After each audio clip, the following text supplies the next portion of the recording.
G'day guys, Dom here. So real quick, I wanted to do a top 5 tips to how to be a full-time knife maker.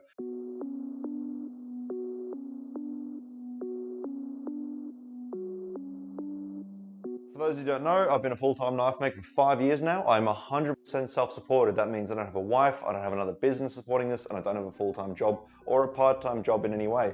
All the money that supports me and DB Blades comes from DB Blades, and it comes from everything I do here on YouTube, on Instagram, on Facebook, and on Patreon. So if you guys are interested, stick around and we'll talk some business.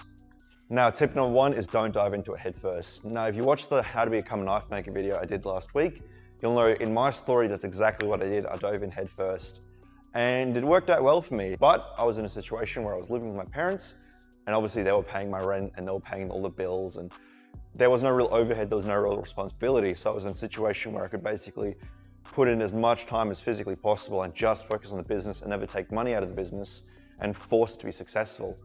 Now, if you are, a grown-ass adult, you've got a wife, you've got kids, you've got a mortgage, that's a whole different ballgame. That's a whole different level of stress because let me tell you, you will burn through your wait list so quickly. Now, when I went full-time, I had a wait list of about 1.5 years and I burned through that wait list in about 2 months. The amount of work you think you have may not be the amount of work you actually have when you go full-time and you've got more time to dedicate to knife making and you just start pumping knives out. I mean, another thing that people don't talk about is that when you start making more knives, there is more knives out there and the rarity of your knives go down. When you're only making 1 or 2 knives a month, your knives are so rare, they make them really, really easy to sell. If you're making knives constantly and you've got 10 knives out every week, all of a sudden they're not that rare and they're harder to sell because there's obviously more of them. There's no sense of urgency for the customer because there's obviously 9 more to sell. So that would be my first little tip is don't dive into it head first. You want to go slow, you want to build things up, you want to get all your machines first, you might want to get a factory first, do it part-time on the side so you can sort of build yourself up and work to the point where you can just kind of switch from having a full-time job and have that switch not be as dramatic as it was for me. Now, tip number 2 is you want to know exactly how much it costs to make your shit. You want to know your profit margins. Now, this is something I think a lot of knife makers struggle with, and you can tell. I go to knife shows and I'll see that a lot of the knives there are undervalued. And if these guys were being paid a wage, they'd be losing money on most of the knives at their table. Now that's all well and good if you're a hobbyist, and you don't really plan on making any money, but this video is geared towards full-time knife makers or people that want to be a full-time knife maker. And the reality is, if this is your full-time gig, unless you've got a rich wife or a rich husband, knife making's got to cover your rent, your bills, your super, your work cover, your insurance, all that sort of stuff. You got to know what it costs to make your shit, and you got to have a bit of profit margin built into there as well. Now, for years and years and years, I had a very bad relationship with profit. I thought it was the devil for whatever f***ed up self-conscious reason. I was essentially making knives and I was losing money making my knives because I was paying myself a wage. And about 1.5 years ago, I sat down and I worked out what everything cost me to make.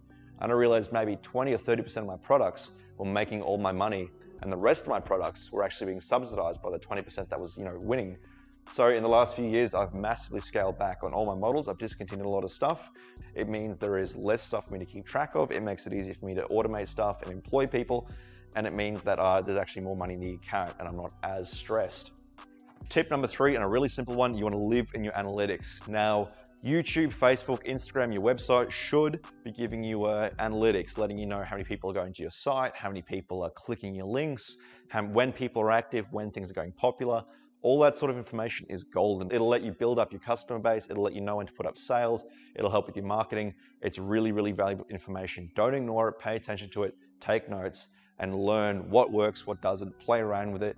Post. Maybe one day you post a whole bunch, see how that goes. If it doesn't go well, maybe you only post once the next day and just learn, build up information about what works for you, how you get the most engagement, and how you can build your customer base. Tip number 4 is don't blow your load. Now, you're going to come into times as a full-time knife maker where you're all of a sudden going to have a shitload of cash. And those are the great times of knife making. That's the times where your misses real good that night. But that money is going to burn through a lot quicker than you realize. So after a show, for instance, you'll usually see a lot of knife makers. They'll go to a knife show, they'll make a whole bunch of sales, and then the day after that, they'll go out and buy a new piece of machinery. That may be good, that may not be good depending on your situation. But I'll tell you right now, guys, money runs out so quickly sometimes it's scary, especially when you move into the full-time level, because you're gonna have good times, you can have bad times.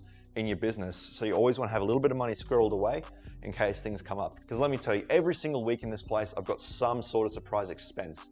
Now it may be all of a sudden, oh we broke a drill bit that we need to get a new one. Something small like that. Maybe something a lot more serious, you know, a machine's broken down, we've got to get a new one right this second because I've got a job coming in where I need that machine, and not having that machine is going to cost me money. It's always good to keep money squirreled away. Don't just spend it all in one hit. It's hard sometimes. You know, you go to a knife show, you come out with a big pile of cash. Something in our up human brains want to spend that money as quickly as possible. Don't do that. Hide it away, hide it from yourself, hide it in another account, whatever you want to do.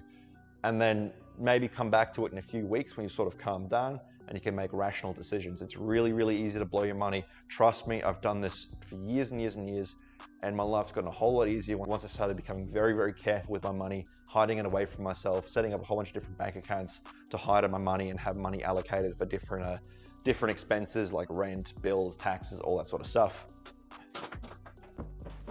Now, tip number 5 is to go to knife shows. Now, there is a lot of knife makers out there that don't want to go to knife shows. They don't want the stress, they don't want the drama, they don't want the responsibility. I think that is a massive mistake. I've seen a lot of knife shows, knife makers with big reputations, a good following, a good name, go to a knife show and not sell a single thing because their customer base, their fan base isn't there. Well, I've also seen guys who are completely new to the scene, you know, no name, nothing, go to a knife show and sell out their stuff. And what that tells me is it's different to sell a knife online where someone can't pick up your knife, they can't feel your knife, they don't exactly know what your knife is, how your knife feels or works or what it is like in person. It's a whole different ballgame to selling in person. Selling in person will let you know black or white if your shit is good.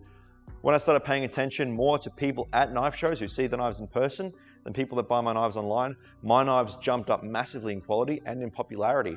Because there's a lot of rude people at knife shows, there's a lot of dickheads at knife shows, but that information is usually honest, and if you sit back and you take it seriously sometimes, it can help you improve your product and get onto that next level.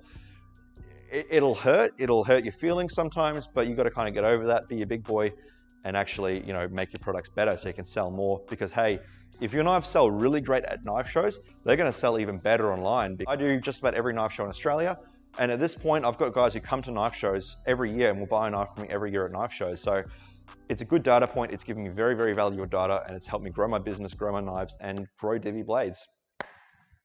There we go, guys. That is the 5 tips on how to be a full-time knife maker. Now, there's a lot of stuff I missed, but I think that's the top 5 that I really like at the moment. I may do another video like this if you guys are interested. If you guys have more tips on how to be a full-time knife maker, drop them in the comments. I'd love to hear them. And if you want to see more videos like this, let me know. Also, a huge shout out to the guys at Patreon. I really appreciate your support. You guys are helping keep everything running, everything going. YouTube revenue is garbage. Half my shit gets demonetized. So you guys are keeping the channel alive, and I really appreciate it. Anyway, guys, thanks for watching. Check out Divi Blades. Check out my Instagram. Check out my Facebook. Check out my Tictock if you want to see me do dumb shit. And I appreciate the support. Thanks for watching. Now let's see if I can do this without dying.